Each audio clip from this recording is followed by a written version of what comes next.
Good afternoon. So one of the most common question I get asked is, when does my tropical fruit tree start to produce fruits? I mean, next to the ability to grow these tropical fruit trees, the fruits is important.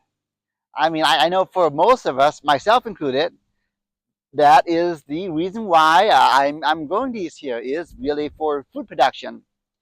Now, food production is a bonus. Being able to grow these is my primary goal. But I also at the same time know that the longer I keep up with the growing of tropical fruit trees, they eventually will produce fruits for me. So to answer that question, it's a very simple question.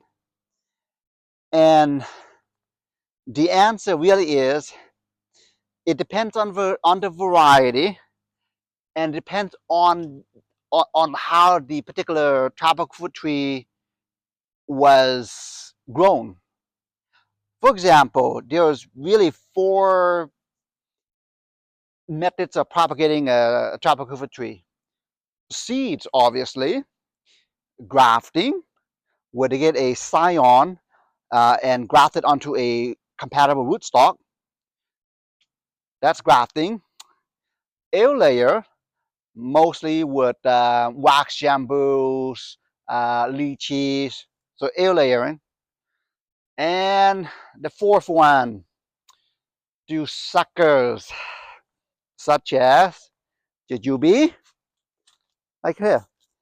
If I pull this guy out, he's got its own root system. If I put that in a container, it will be a clone of this tree. Same with guava, Thai guava.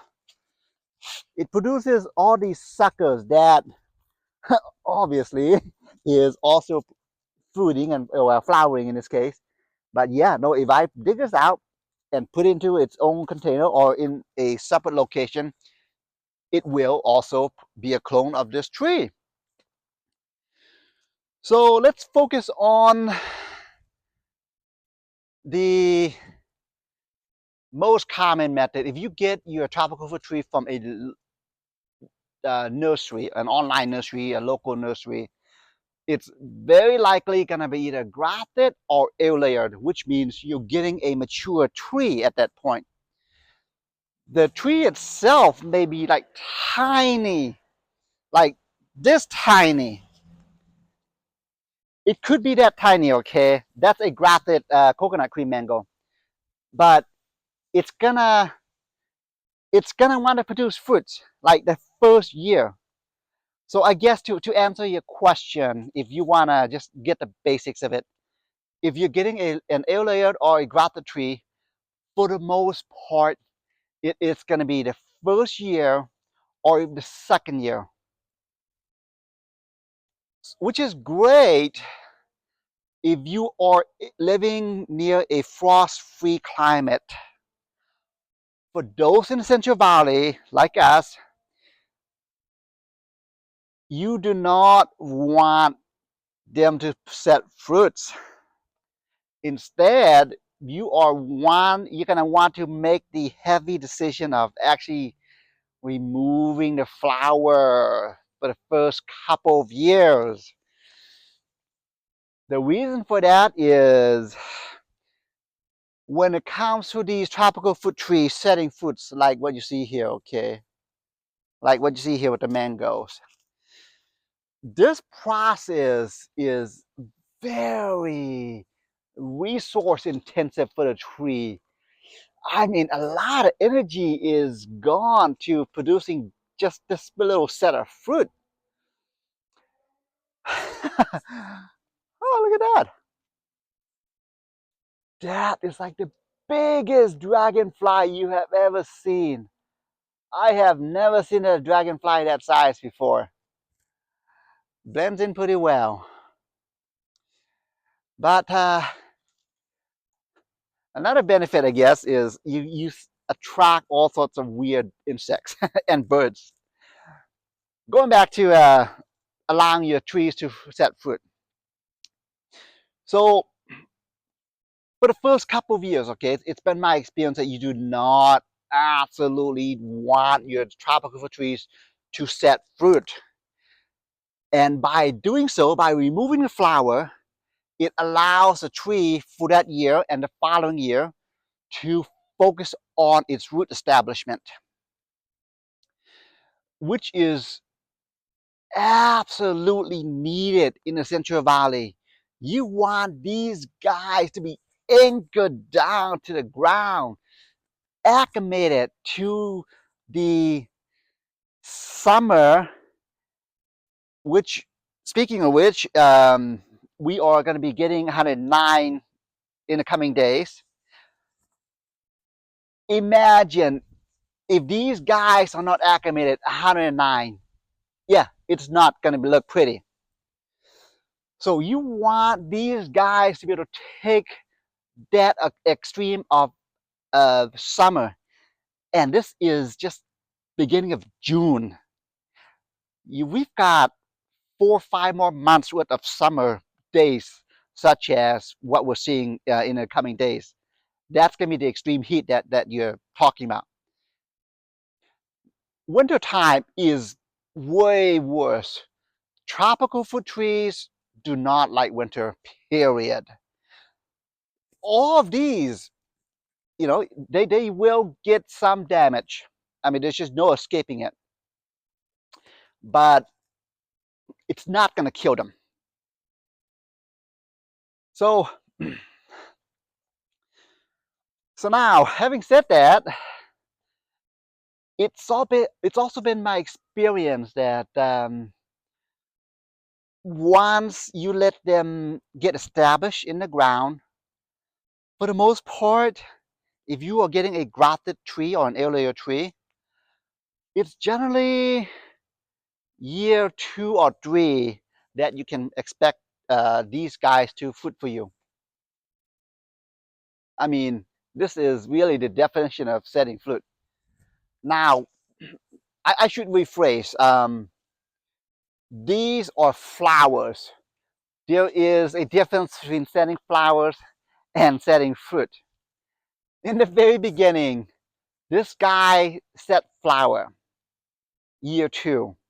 However, it actually did not set fruit. So essentially, this particular tree was practicing setting fruit. And then after year 2.5, 3, and counting, it's fine now. I mean, this is year 3 in the ground. It is, I mean, I let it set fruit last year because I was comfortable with the size that it was growing. And winter didn't even touch this guy at all. So that's why it is such a heavy producer at this point.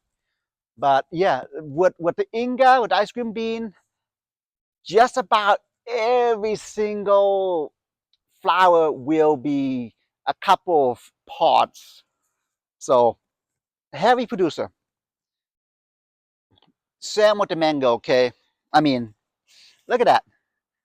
I would imagine there's like what, maybe 2 dozen or so mango fruits here.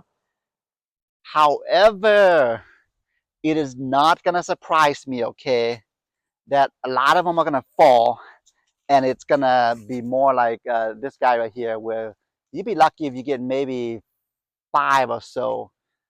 In fact, there's also a good chance that many of these will also fall, leaving maybe a couple per branch, which is good enough. So now, the longan. Look at that. So the cool thing with the longans is it's buzzing with bee activity, as you can see. I mean, much of the flowers have already, the ones that have formed fruits have already done so right here, as you can see. Now, there are some flowers still, and that's what the bees are attracted to at the moment up there. So with the longans, it is also generally year 3 that they start being like this productive. Longans aren't really known to be very productive, but this year it is just full of activity, including the one back there. I don't know if you can see from that angle, but at this point, just about every elongate in my yard is flowering and setting fruits. So let's well, actually, let me just show you some more.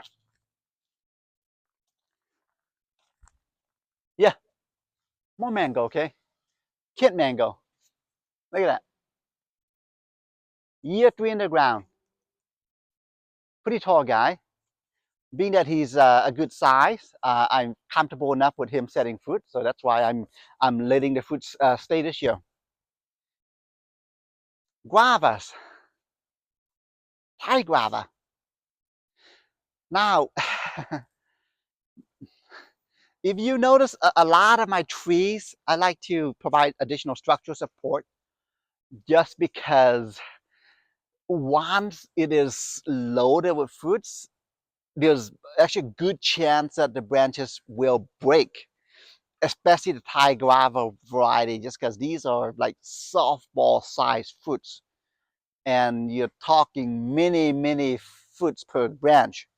That's why I've got it structurally supported here. So that way there's very low chance that the branch will break due to the weight of the fruits. Red Malaysian guava.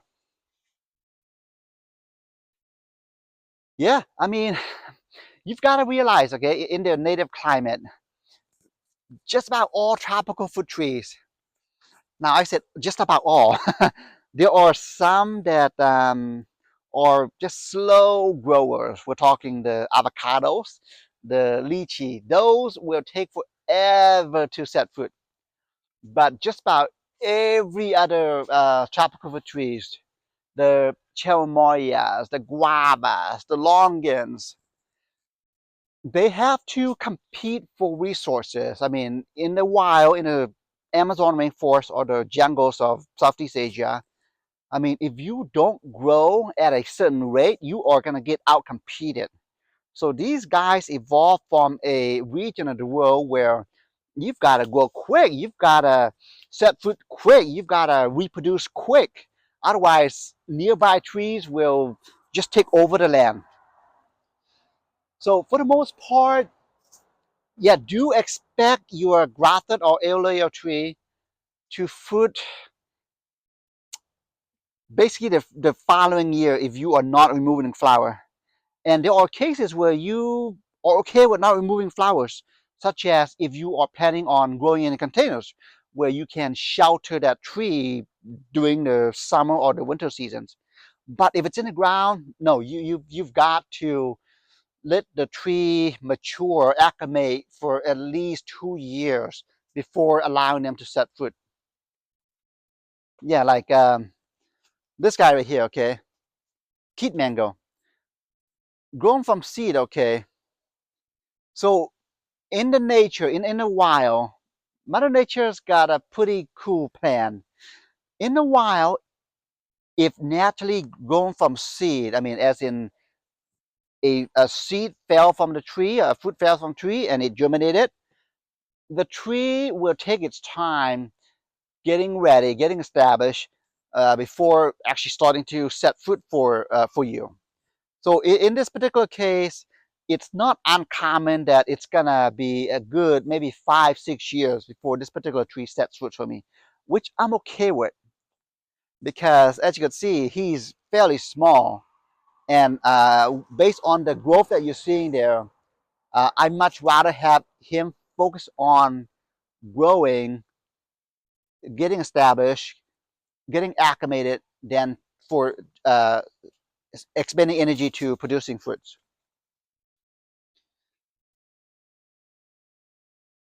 Store fruits, grafted units,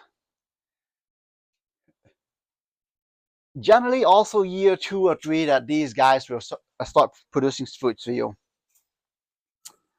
Now, with these two trees being in the location that they are now, even though they're in the ground, I actually didn't take out the flowers like these guys right here, these flowers. I didn't take them out. Instead, I actually just left them in place. because I do know this particular location has a very good microclimate, and they're both relatively sheltered and protected from the elements. So yeah, sometimes you just have to make your call. Let's go to the backyard. So the ice cream bean in the front was uh, started producing fruits last year. Okay, year two, and which I'm okay with. The main one back here, year five. This is really the first year that I'm letting it set fruit, and it is setting fruit. I'm sorry, it is flowering. I kid you not. I mean, yeah, this is what happens.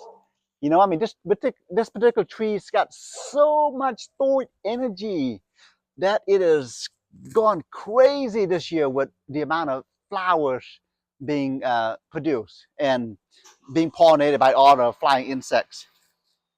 But this is what happens. I mean, once the tree is ready, this is what you can expect. So now, this is more of my focus of this particular video right here, this section right here. This is what happens when I don't let my tree set fruit. Lemon zest mango, okay? Look at that. I mean, year after year, I put this guy in the ground just last year, okay? Last May, I think. But yeah, no, this is what happens once I remove the flowers. It is gone crazy with just producing foliage. Based on the amount of foliage you see down here, imagine the root system down there, okay? So up here, I mean, all this branch, all this foliage requires a very strong root system to be able to support all this growth. So the tree is really happy down underneath the ground. This is what you want. This will be able to handle the summer and more importantly, the winter without any issues.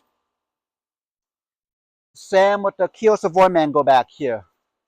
Look, year after year, I've been removing the flowers, and this is what I'm wanting the tree to do. And now, next year, this is what is gonna give me Keo Savoy mango. Unlike your typical mango, this is not at all juicy, which is what you want. Very crunchy, very fragrant, very sweet. You're eating it green. Keo Savoy mango. Another mango here. Now, this particular year, it is taking a break, and you'll see it too. But with some tropical fruit trees, they can alternate. We're talking the longans; they have a tendency to do that, as well as the mangoes. So now, there's a tree that I want to talk about.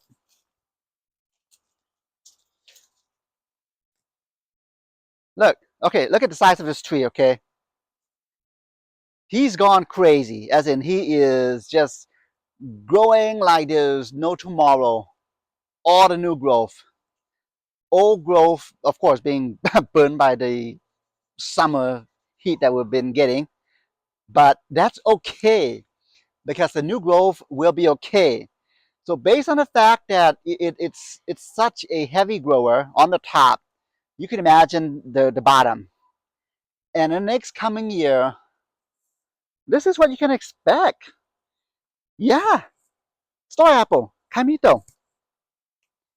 Yeah, yeah. See, this is the problem with grafted trees is because it is a mature wood that it is being used to graft onto the rootstock. One of the first things they want to do really is just set flower and produce fruit. Now, being that these are in containers, I'm perfectly okay with that. That's why it's here. But if it's like the sugar apple here, where it's only been in the ground for a year and a half. Same with the canistel there. Yeah, those I definitely removed the flowers, including the wax jambu here. Look, green variety wax jambu. You ready? It's a sad feeling, but you're gonna have to do it. You do not want him to grow fruits. Remove the flower and instead focus on actual growth. Same with the mangoes here, okay? All right, check it out. I've been removing the this particular mangoes flower, Kerry variety. Now, in my previous video, I have mentioned to you, I only, for mangoes anyway, I only remove about 90% of the bracts while leaving the remaining 10% there. And now at this point, it's been about 3 weeks later, I can then confidently remove the remaining flowers. This encourages it to grow its root system as well as foliage, like what you see here. Queso mango, Valencia prime mango, even the Manila mango. Look at that.